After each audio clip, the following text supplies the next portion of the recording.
Olá pessoal, eu sou a Marina e apresento a série Stargardt Expresso, sobre temas relacionados à doença de Stargardt.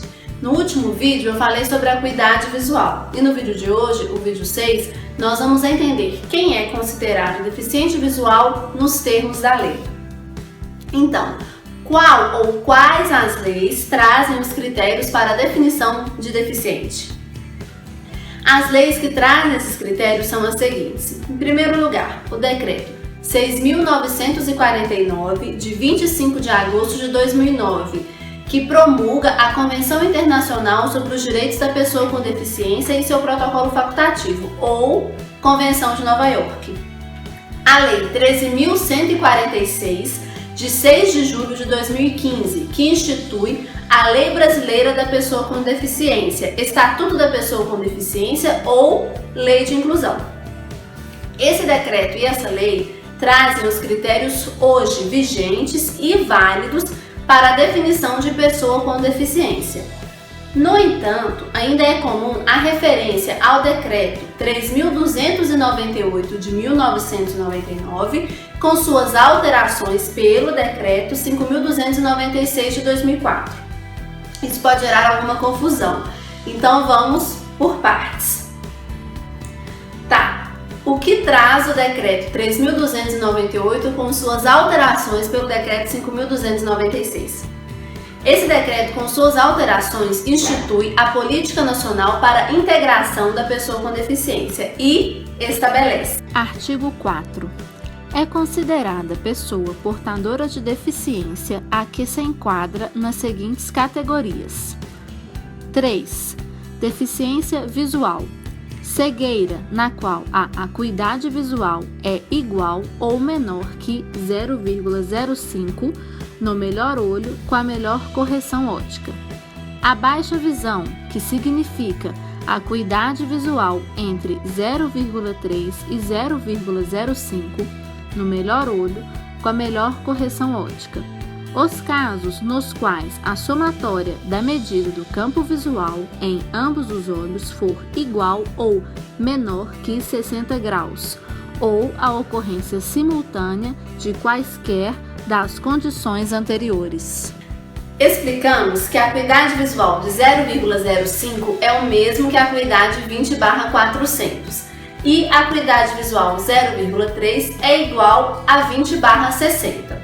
A redação desse decreto, portanto, define que qualquer pessoa com acuidade igual ou inferior a 20/60 já é considerada deficiente visual. É uma definição objetiva e técnica, com base em critérios médicos de medição da acuidade visual e do campo visual.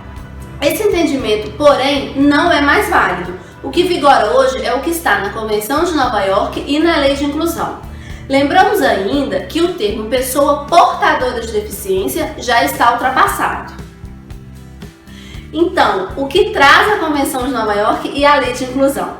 A Convenção de Nova York traz no seu preâmbulo as seguintes afirmações: reconhecendo que a deficiência é um conceito em evolução e que a deficiência resulta da interação entre pessoas com deficiência e as barreiras devidas às atitudes e ao ambiente que impedem a plena e efetiva participação dessas pessoas na sociedade em igualdade de oportunidades com as demais pessoas. E reconhecendo ainda a diversidade das pessoas com deficiência. Em seguida, no artigo 1º, aparece a seguinte definição. Artigo 1º. Propósito. Pessoas com deficiência são aquelas que têm impedimento de longo prazo, de natureza física, mental, intelectual ou sensorial, os quais, em interação com diversas barreiras, podem obstruir sua participação plena e efetiva na sociedade em igualdade de condições com as demais pessoas. A Lei Brasileira de Inclusão, Lei 13.146, dispõe no seu artigo 1º, parágrafo único, que ela tem por base a Convenção de Nova York. E no artigo 2º estabelece que: Artigo 2º. Considera-se pessoa com deficiência aquela que tem impedimento de longo prazo de natureza física, mental, intelectual ou sensorial, o qual, em interação com uma ou mais barreiras, pode obstruir sua participação plena e efetiva na sociedade em igualdade de condições com as demais pessoas. Parágrafo 1º. A avaliação da deficiência, quando necessária, será biopsicossocial, realizada por equipe multiprofissional e interdisciplinar e considerará 1. Os impedimentos nas funções e nas estruturas do corpo. 2. Os fatores socioambientais, psicológicos e pessoais. 3. A limitação no desempenho de atividades e 4. A restrição de participação. Parágrafo 2º. O Poder Executivo criará instrumentos para avaliação da deficiência. O que observamos das definições trazidas tanto pela Convenção de Nova York quanto pela Lei de Inclusão é o seu caráter mais subjetivo. Define-se que pessoa com deficiência é aquela que tem um impedimento de longo prazo, que pode obstruir sua participação plena e efetiva na sociedade em igualdade de condições.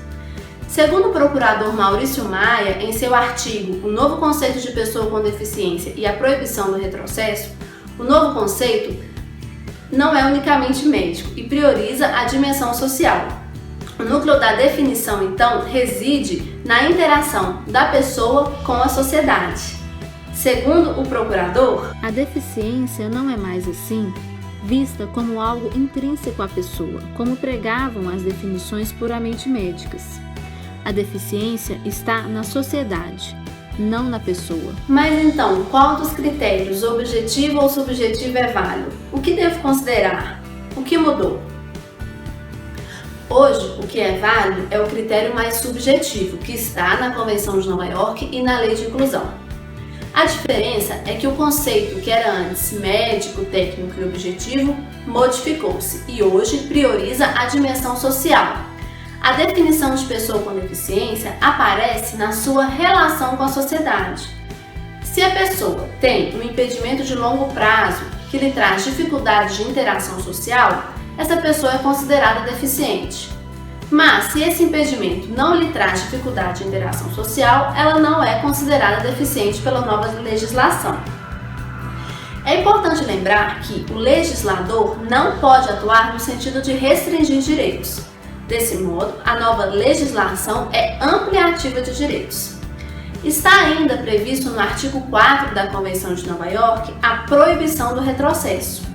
Isso significa que uma pessoa que antes era considerada deficiente e que, porventura, não seja assim considerada pela nova lei, terá os seus direitos preservados.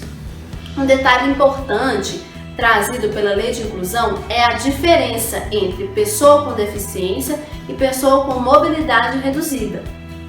O artigo 3º, inciso 9, traz 9. Pessoa com mobilidade reduzida. Aquela que tenha, por qualquer motivo, dificuldade de movimentação permanente ou temporária, gerando redução efetiva da mobilidade, da flexibilidade, da coordenação motora ou da percepção, incluindo idoso, gestante, lactante, pessoa com criança de colo e obeso. Essas pessoas não são deficientes, mas em razão de sua dificuldade de movimentação, têm alguns direitos, como o atendimento prioritário. E existe alguma outra lei que trata do tema da definição de pessoa com deficiência? Sim, a súmula 377 do Superior Tribunal de Justiça estabelece que o portador de visão monocular tem direito de concorrer em concurso público às vagas reservadas aos deficientes. Há também a Lei 8.989 de 1995, com suas alterações pela Lei 10.690 de 2003, que dispõe sobre a isenção de IPI na compra de automóveis por pessoas com deficiência. Essa lei traz no seu artigo 1º: Artigo 1º. Parágrafo 2º.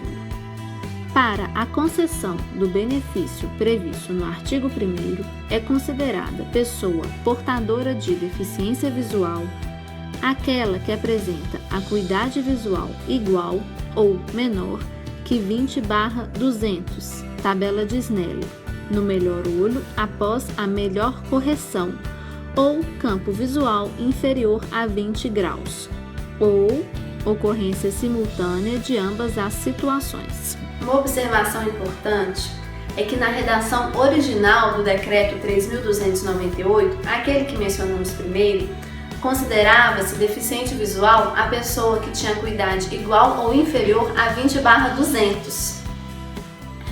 Esses critérios não são mais válidos, mas é importante conhecê-los porque eles ainda aparecem em alguns editais de concurso público e podem ser a referência para a obtenção de alguns direitos, como o passe livre municipal.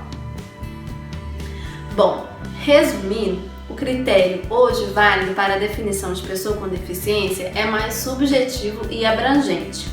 E as leis que sempre devemos ter como referência são a Convenção de Nova York e a Lei de Inclusão. Espero que vocês tenham gostado desse vídeo. Inscrevam-se no canal e visitem o nosso site www.stardust.com.br. Visitem também o nosso Facebook e Twitter. Curtam o vídeo, confiram a descrição e deixem algum comentário se quiserem. No próximo vídeo, eu vou trazer de forma abrangente os direitos da pessoa com deficiência e algumas questões importantes da Lei de Inclusão. Espero vocês!